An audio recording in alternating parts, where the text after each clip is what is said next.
সময়ের সাথে তাল মিলিয়ে আমি অনুশ্রী হাজির আপনাদের প্রিয় অনুষ্ঠান খেলা আর খেলা নিয়ে। বুলেট ডায়েরি নিবেদন করছে সংবাদ প্রতিদিন।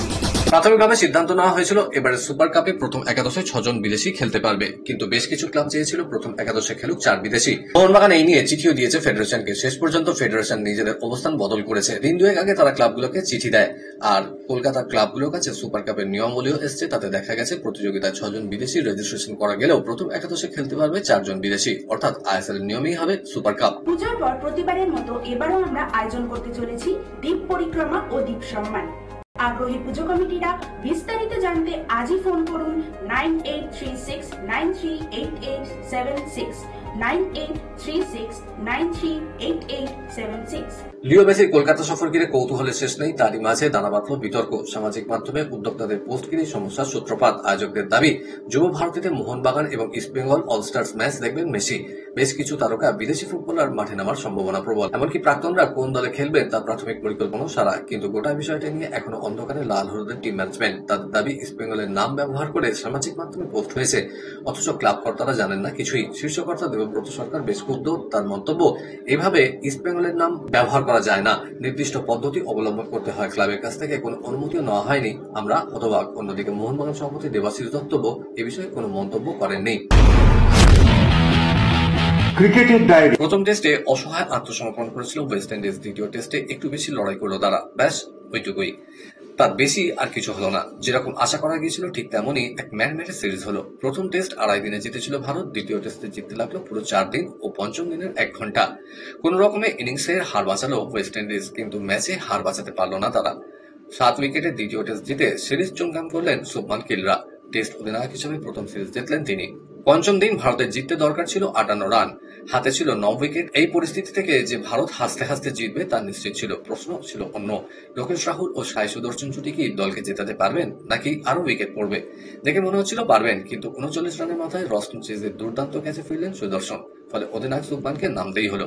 তিনি নেমে বড় শট খেলার চেষ্টা করছিলেন, সেই চেষ্টায় 13 রান করে আউট হলেন। রাহুল অবশ্য একদিকে টিকেছিলেন, দলকে জিতিয়ে মাঠ ছাড়লেন। 58 রান করে অপরাজিত থাকলেন KL রাহুল। আগামীকাল থেকে উত্তরাখণ্ডের বিরুদ্ধে ম্যাচে রঞ্জি ট্রফি অভিযান শুরু হচ্ছে বাংলার। সেই ম্যাচে খেলবেন আকাশদীপ। ওয়েস্ট ইন্ডিজ সিরিজে খেলতে না পারলেও ভারতের মাটিতে পরবর্তী টেস্ট সিরিজ খেলাই লক্ষ্য তার। উত্তেজিত হয়ে রয়েছেন মোহাম্মদ শামির সঙ্গে প্রথমবার বল করতে পারবেন ভেবে। মরশুম শুরুর আগে বিভিন্ন বিষয়ে কথা বলেছেন বাংলার এই জোড়ে বোলার। আগামীকাল মাঠে নামার আগে আকাশদীপ বললেন, এই প্রথমবার শামি ভাইয়ের সঙ্গে খেলবো। আগে খেলার অভিজ্ঞতা নেই, খেলার পর বুঝতে পারবো কেমন অনুভূতি হচ্ছে। শামির মতো বড় ক্রিকেটারের সঙ্গে খেললে অনেক কিছু শেখার সুযোগ থাকে। ক্রিকেট থেকে দূরে থাকার সময়টাকে যেভাবে কাজে লাগাচ্ছে, সেভাবে নিজেকে তৈরি করছে, সেটা দেখার মতো। খেলার সময় যে সমস্ত ছোটখাটো জিনিসগুলো ঘটবে সেগুলো মন দিয়ে শিখবো। সময় যতই যাচ্ছে মোহাম্মদ সিরাজ ভারতের 1 নম্বর বোলার হিসেবে নিজেকে তৈরি করছেন। জসপ্রীত বুমরাহর অনুপস্থিতিতে দলকে সামলেছেন। এবার বুমরাহর সঙ্গে পাল্লা দিয়ে বোলিং করছেন তিনি। ওয়ার্কলোড ম্যানেজ করে ফর্ম ধরে রাখার একটা সংজ্ঞাও তৈরি করছেন সিরাজ। এবার ভালো ফর্মে থাকার ফল পেলেন তিনি। চলতি বছর টেস্টে সবচেয়ে বেশি উইকেট নিয়েছেন মোহাম্মদ সিরাজ। এখন 2025 সালের টেস্ট ক্রিকেটের সর্বোচ্চ উইকেট শিকারী। তিনি টপকে গেলেন জিম্বাবুয়ে ব্লেজিং মোজারওয়ানিকে, যিনি এখনো পর্যন্ত 36টি উইকেট নিয়েছিলেন। আর সিরাজের সংগ্রহ 37টি উইকেট। তালিকায় আছেন মিচেল স্টার্ক, 29 জন ব্যাটারকে শিকার করেছেন তিনি। একই সময় জসপ্রীত বুমরাহ এখনো পর্যন্ত মাত্র 22টি।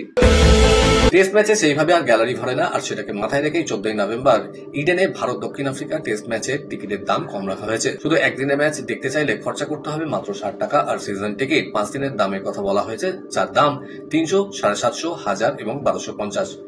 সিএবি অ্যাপিক্স কাউন্সিলের বৈঠকে সিদ্ধান্ত নেওয়া হয়েছে। পাশাপাশি এই বৈঠকে ঠিক হয় সিএবি অনূর্ধ্ব 13 ক্রিকেট টুর্নামেন্টটি স্কুল টুর্নামেন্টে করে দেওয়া হচ্ছে। জেসি মুখার্জি ট্রফি এবার থেকে সুপার লিগ ফরম্যাটে হবে, সব দলের সঙ্গেই খেলা হবে। আফগানিস্তানের সঙ্গে পাকিস্তানের সাম্প্রতিক রাজনৈতিক সম্পর্ক মোটেই ভালো নয়। কাবুল এবং পাকতিকায় পাক সেনার হামলা এবং তার পাল্টা হিসেবে তালিবানের হাতে পাকিস্তানের সেনাদের হত্যা নিয়ে উত্তাল দুদেশই। এই অবস্থায় পাকিস্তানের ত্রিদেশীয় সিরিজ খেলতে আসা অনিশ্চিত আফগানিস্তানে। তাই বিকল্প ভাবনা তৈরি রাখছে পাকিস্তান ক্রিকেট বোর্ড। জানা যাচ্ছে বোর্ড প্রধান নওয়াসের নাকবির প্রয়াসে অন্য কোনো দেশকে আমন্ত্রণ জানানোর ভাবনা চলছে। তবে প্রত্যেকেই নিজস্ব সূচি থাকায় কারা আসবে তা স্পষ্ট নয়। ত্রিদেশীয় সিরিজ চলবে নভেম্বরের 17 থেকে 29 তারিখ পর্যন্ত।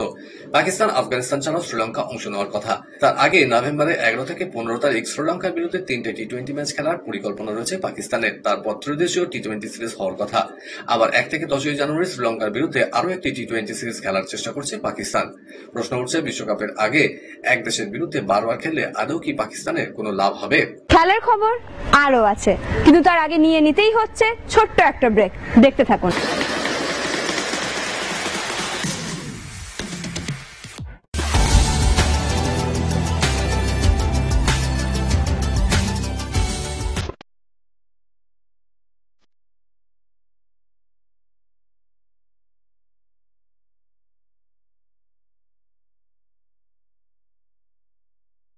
কেয়ারটেল নিউজ এবং সাপ্তাহিক বিনোদন অনুষ্ঠান বিনোদন.com দেখুন প্রতি শনিবার ঠিক রাত 10টা 25 আপনাদের প্রিয় চ্যানেল মিশনে।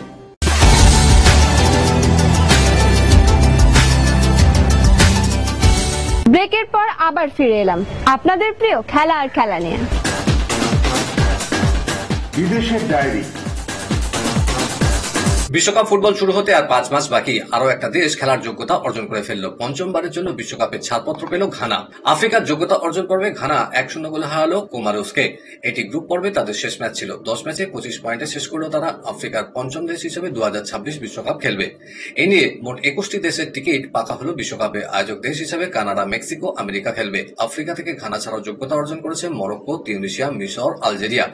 এশিয়া থেকে টিকিট পেয়েছে উজবেকিস্তান, দক্ষিণ কোরিয়া, জর্ডান, অস্ট্রেলিয়া, ইরান এবং জাপান। এর মধ্যে জর্ডান এবং উজবেকিস্তান এই প্রথম বিশ্বকাপ খেলবে। লাতিন আমেরিকা থেকে জায়গা পেয়েছে Argentina, Ecuador, Brazil, Uruguay, Paraguay, Colombia. Oceania থেকে খেলবে নিউজিল্যান্ড। ইউরোপ থেকে এখনো কোনো দল যোগ্যতা অর্জন করেনি। সেখান থেকে সরাসরি 16টি দল যোগ্যতা অর্জন করবে। বিশ্বকাপ ফুটবলের যোগ্যতা অর্জন করলো কেপ ভার্দে। 5.5 লক্ষ এই দ্বীপরাষ্ট্র এই প্রথমবার বিশ্বকাপ খেলবে। কেপ ভার্দের জনসংখ্যা কলকাতার জনসংখ্যার 9 ভাগের 1 ভাগ। মোট আয়তন পশ্চিমবঙ্গের 22 ভাগের 1 ভাগ। তারাই পেয়ে গেল 2026 সালের বিশ্বকাপের টিকিট। কেপ ভার্দে 3-0 গোলে ইসুয়াতিনাকে হারাতেই বিশ্বকাপের ছাড়পত্র পেয়ে গেল। আইসল্যান্ডের পর বিশ্বের দ্বিতীয় ক্ষুদ্রতম দেশ হিসেবে বিশ্বকাপের টিকিট অর্জন করলো আফ্রিকার এই দেশ। 145 কোটি মানুষের দেশ ভারত কবে বিশ্বকাপ খেলতে পারবে তা নিয়ে অপেক্ষায় সার। আজীবন সদস্য নির্বাচিত হলেন পাকিস্তানের জ্যাভলিন থ্রো আরশাদ নাদিমের কোচ সলমান ইকবাল। তাকে পাঞ্জাব অ্যাথলেটিক্স অ্যাসোসিয়েশনের সংবিধান লঙ্ঘনের জন্য নিষিদ্ধ করা হয়েছে। সলমানকে নিষিদ্ধ করেছে পাক অ্যাথলেটিক ফেডারেশন। পাঞ্জাব অ্যাথলেটিক্স সংস্থার সভাপতি পদে রয়েছেন তিনি। এদিন আগে পাকিস্তানের স্পোর্টস বোর্ডকে কাঠগড়ায় তুলেছিলেন সলমান। বলেছিলেন, কাপ মাসেলের সমস্যার কারণে অস্ত্রোপচার করতে হয়েছিল আরশাদের। টোকিও আবহাওয়া বেশ গরম এবং আর্দ্র ছিল। খেলা হয়েছিল হার্ড ট্র্যাকে, যার প্রভাব পড়েছে তার পারফরমেন্সে। তাছাড়া তিনি পিএসবি কে মনে করিয়ে দিয়েছেন, চোটের পর দক্ষিণ আফ্রিকায় নাদিমের জন্য রিহ্যাব ব্যবস্থা করতে ঘনিষ্ঠ বন্ধুর সাহায্য নিতে হয়েছিল। মনে করা হচ্ছে এমন মন্তব্যের জেরেই আজীবন নিষিদ্ধ হতে হয়েছে তাকে। যোগ্যতা অর্জন পর্বে আরো একটা ম্যাচ জিতেছে পোল্যান্ড। তারা 2-0 গোলের ব্যবধানে জিতেছে লিথুয়ানিয়ার বিরুদ্ধে। ম্যাচে 2 অর্ধে 2টি করে গোল করেছেন সেবাস্তিয়ান জাইমানস্কি এবং দলের তারকা ফুটবলার রবার্ট লেভানডস্কি। অন্য ম্যাচে যথেষ্ট প্রাধান্য নিয়ে খেলেও অস্ট্রিয়া 0-1 গোলে পরাজিত রোমানিয়ার কাছে। খেলার একেবারে শেষ মুহূর্তে সংযুক্ত সময় 5 মিনিটে রোমানিয়াকে জয় এনে দেন ভার্জিল জিতা। কলকাতার ডায়েরি নিবেদন করছে গুড এজ হসপিটাল।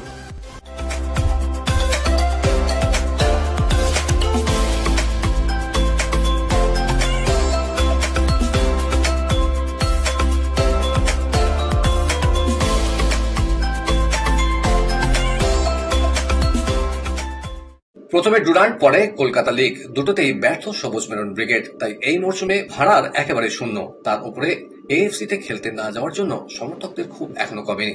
সব মিলিয়ে বেশ কিছুটা কোণঠাসা মোহনবাগান। ঠিক এই অবস্থায় আগামীকাল কিশোর ভারতী স্টেডিয়ামে এবারকার আইএফএ শিল্ডের দ্বিতীয় ম্যাচে তারা মাঠে নামছে কলকাতারই ইউনাইটেড স্পোর্টসের বিরুদ্ধে।